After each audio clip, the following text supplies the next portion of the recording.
नमस्कार. माझ्या मायबाप जनतेला, प्रत्येक चाहत्यांना आणि माझ्या देवासारख्या ग्राहकांना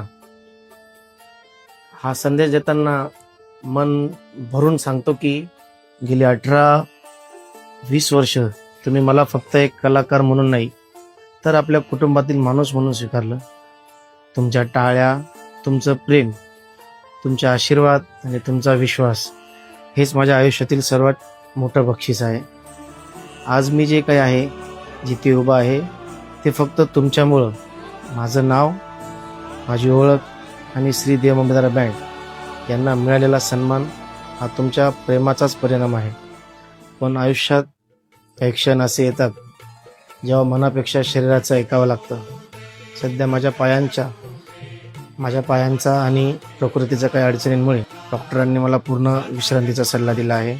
त्यामुळे खूप जड मनाने मला काही काळासाठी बाजूला व्हावं लागत आहे. मला माहिती आहे तुमच्यापैकी अनेक जण फोन करत आहेत, ऑर्डर्स देत आहेत, दादा तुम्हीच पाहिजे असं प्रेमाने सांगत आहेत. तुमचं प्रत्येक वाक्य माझ्या हृदयाला स्पर्श करतं. पण मायबाप, यावेळी माझी एकच विनंती आहे, कृपया मला समजून घ्या. मी थांबतोय पण हरलो नाही. मी दूर जात नाही, फक्त स्वतःला पुन्हा उभं करण्यासाठी थोडा वेळ घेतोय. एक गोष्ट मात्र लक्षात ठेवा, श्री देव अंबेदार ब्रास बँड हा तुमचाच आहे आणि तो पूर्वीप्रमाणेच सुरू राहणार आहे. आमचे कलाकार, गायक, कीबोर्डिस्ट आणि संपूर्ण टीम तुमच्या सेवेसाठी नेहमीप्रमाणे उभी आहे. कार्यक्रमांसाठी तुम्ही आमच्या ऑफिसशी संपर्क साधू शकता. गाडीचे संचालक त्यांच्याशी तुम्ही संपर्क साधू शकता.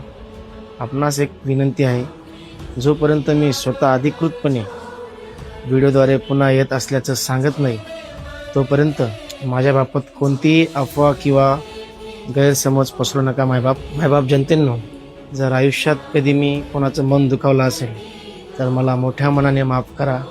आणि जर मी तुमच्या चेहऱ्यावर कधी आनंदाचं एक हास्य आणलं असेल तर आज त्या प्रेमाच्या बदल्यात फक्त तुमच्या प्रार्थना मागतो. आज जे काही आहे तुमच्या प्रेमाने मला घडवलेलं आहे आणि त्याच प्रेमाच्या जोरावर मी पुन्हा एकदा तुमच्यासमोर उभा राहील. तोपर्यंत माझ्यासाठी प्रार्थना करा. कारण कलाकाराचं खरं बळ त्याची कला नसते, त्याच्या मागे उभे असलेले त्याचे चाहते असतात. मायबाप, काही कारणास्तव मी बँडचे शो, स्टेज शो घेणं देखील थांबवलेलं आहे. त्याच्यामुळं मी स्टेज शोही घेणार नाही आणि बँडचेही काही कार्यक्रम घेणार नाही. मी फक्त विश्रांती घेत आहे. तर मित्र, रसिक प्रेमांनो, मायबाप जनतेंनो, लवकरच भेटू आणखी नव्या जोमाने, नव्या ऊर्जेने आणि पूर्वीपेक्षा अधिक प्रेमाने. कायम तुमचा ऋणी राहील, तुमचा रमाभाऊ. धन्यवाद.